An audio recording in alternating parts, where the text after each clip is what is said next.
Time now for weather with Nebraska Extension Ag Climatologist and Market Journal Chief Meteorologist Al Dutcher.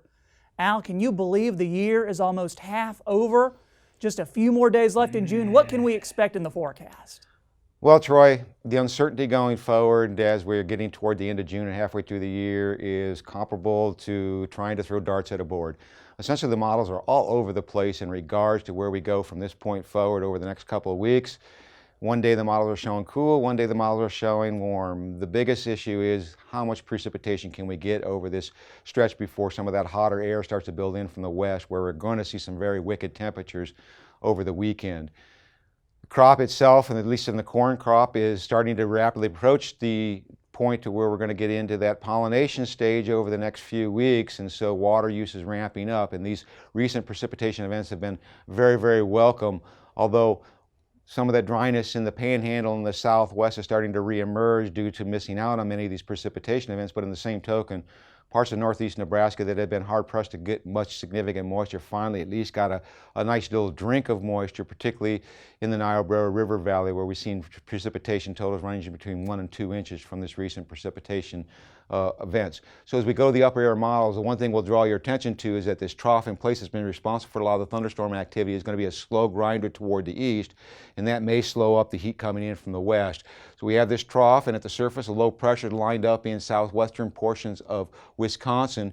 With the rotation around this high pressure system, a lot of moisture moving up. Now, we do show some scattering of thunderstorm activity across the southern part of the state, but most of this is going to lay off to the east, and by the time we get to tomorrow, we'll see that that trough is still in place. High pressure is going to dominate much of the northern and northwestern plains, but the real action is going to lie essentially from Texas all the way up in through the central corn belt, where we're going to see some very intense precipitation amounts come out of this trough. Now, by the time we get to Monday, we saw some weakening of that trough. High pressure is in control across the western United States and over the Great Lakes, but there's still this moisture channel that will exist between the two air masses, and this is where the heaviest concentration of precipitation, with just an outside chance for some moisture here across Nebraska. As we get into Tuesday, we start to see a little bit of movement toward the high toward our region, so we're going to move back up to close to the mid to upper 80s.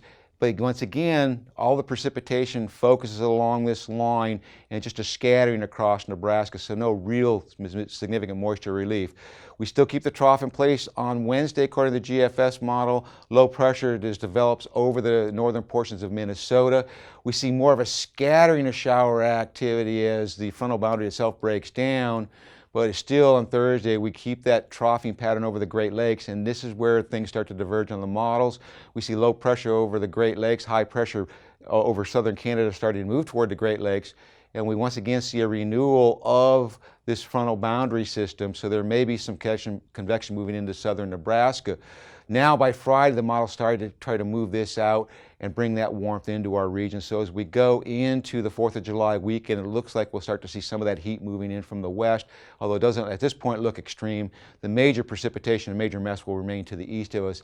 In terms of the 8 to 14 day forecast, with all that cloudiness and rain shower activity in place, we're probably going to see below normal temperatures, and with that big high over the Pacific Northwest starting to build toward the northern plains, looking to make a movement toward above normal temperatures, so we'll be back into the 90s widespread, and with that comes below normal precipitation, above normal to our southeast. So our best chance for moisture is over this week, and then things might start to dry out.